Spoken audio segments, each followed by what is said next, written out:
Hi అండి, అందరికీ నమస్తే. నేను మీ సునీల్ మద్దాల. పశ్చిమ గోదావరి జిల్లాలో తెలుగుదేశం అభ్యర్థుల తొలి జాబితా అండి. ఎందుకంటే తొలి జాబితా అంటే మొత్తం జిల్లాలోని అన్ని నియోజకవర్గాలు చెప్పరు.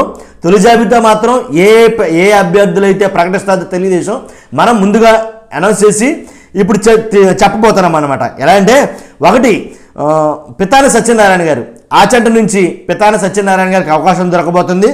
అలాగే మాజీ మంత్రి కూడా ఆయన. అలాగే నిమ్మల రామానాయుడు, పాలకొల్లు నుంచి నిమ్మల రామానాయుడు గారికి అయితే అవకాశం లభించనుంది.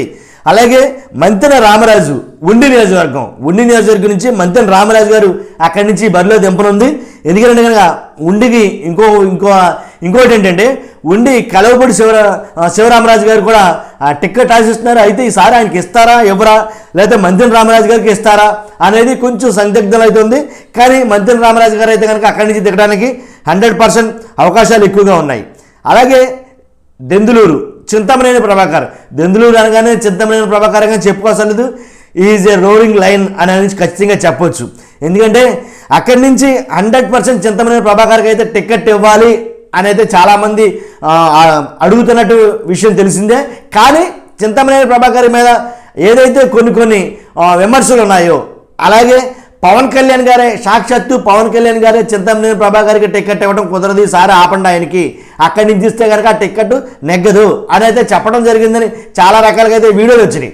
నిజంగా చింతమనేని ప్రభాకర్ గారికి టికెట్ ఇవ్వద్దని పవన్ కళ్యాణ్ గారు అన్నారో లేదో తెలియదు. కానీ కాదు జనసేన మాత్రం ఈ విషయంలో మాత్రం ఒక గట్టిగా ఉంది. ఎందుకంటే పవన్ కళ్యాణ్ గారిని ఎక్కువ విమర్శించిన వాళ్ళు చింతమనేని ప్రభాకర్ గారు ఒకరు. సో దానివల్ల చింతమనేని ప్రభాకర్కి ఈసారి చంద్రబాబు నాయుడు గారు టికెట్ ఇస్తారా ఎవరనేది 100% అని చెప్పడం 50-50 ఛాన్సెస్ అయితే ఉన్నాయి. చింతమనేని ప్రభాకర్కి ఇవ్వకపోతే కనుక అక్కడ అంత బలమైన అభ్యర్థి ఎవరు కనబట్టల్లా. కాబట్టి ఆప్షన్ లేదు కాబట్టి చింతమనేని ప్రభాకర్కి ఇవ్వాలేమో అని నా అభిప్రాయం. అలాగే బొమ్మాజీ అనిల్, ఎవరైతే బొమ్మాజీ అనిల్ ఉన్నారో ఈయన చాలా కొత్త అభ్యర్థి అండి. ఎలా అంటే చింతలపూడి నియోజకవర్గం నుంచి కొత్త అభ్యర్థులు అయితే దింపబోతున్నారు. చింతలపూడి నియోజకవర్గం అనగానే ఎస్సీ రిజర్వ్డ్ నియోజకవర్గం ఇది. కాబట్టి ఎస్సీ రిజర్వ్డ్ నియోజకవర్గం నుంచి బొమ్మాజీ అనిల్ అనే కొత్త అభ్యర్థిని దించబోతున్నారు.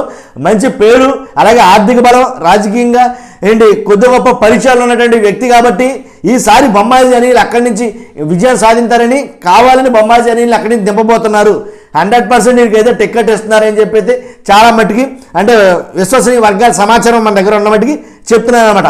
ఇంతేకాదు ఈ 5 నియోజకవర్గాలు నేను చెప్పింది ఏదైతే ఉందో ఆచంట, పాలకొల్లు, ఉండి, దెందులూరు, చింతలపూడి ఈ 100% కన్ఫామ్గా ఫస్ట్ లిస్ట్లో అయితే కనుక రాబోతున్నాయి. మిగిలిన నియోజకవర్గాలు మాట ఏంటి అని మీరు అడగచ్చు. మిగిలిన నియోజకవర్గాలు ఎందుకని చెప్పట్లేదంటే అవి కొంచెం రిస్క్ ఫ్యాక్టర్లో ఉన్నాయి. ఎవరికి ఇవ్వాలో అర్థం కాని పరిస్థితుల్లో మిగిలిన నియోజకవర్గాలు ఉన్నాయి. కాబట్టి ఈ నియోజకవర్గాలు మాత్రం పక్కగా ఫస్ట్ లిస్ట్లో వచ్చేస్తాయి.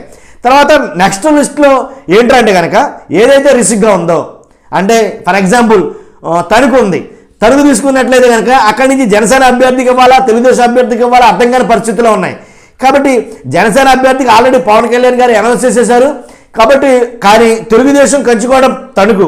కాబట్టి అక్కడి నుంచి తెలుగుదేశం అభ్యర్థికి ఇస్తారా జనసేన అభ్యర్థికి ఇస్తారా కొంచెం గందరగోళం ఉంది. కాబట్టి అటువంటి నియోజకవర్గాలు మాత్రం నేను ప్రస్తుతానికి చెప్పడం లేదు.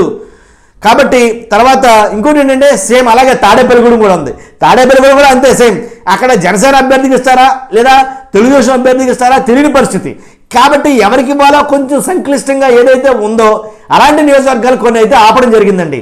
కాబట్టి అవి మాత్రం నా ఉద్దేశం ప్రకారంగా అయితే సెకండ్ లిస్ట్లో మాత్రం తెలుగుదేశం పార్టీ తీసుకువస్తుంది అని అయితే నేను అనుకుంటున్నాను. అంతేకాదు సెకండ్ లిస్ట్లో ఏదైతే రిస్క్ ఉన్నాయో అవన్నీ సెకండ్ లిస్ట్లో వస్తాయి. ఫస్ట్ లిస్ట్లో మాత్రం 100% క్లియర్గా ఉన్నాయి. అంటే క్రిస్టల్ క్లియర్ ఏవైతే ఉన్నాయో ఆ నియోజకవర్గాలు మాత్రం అనౌన్స్ చేస్తుంది టీడీపీ. తర్వాత జనసేన టీడీపీ అలయన్స్ ఏదైతే పొత్తులో ఉన్నాయో వాటిని సెకండ్ లిస్ట్లో రిలీజ్ చేస్తారేమో అని నా అభిప్రాయం.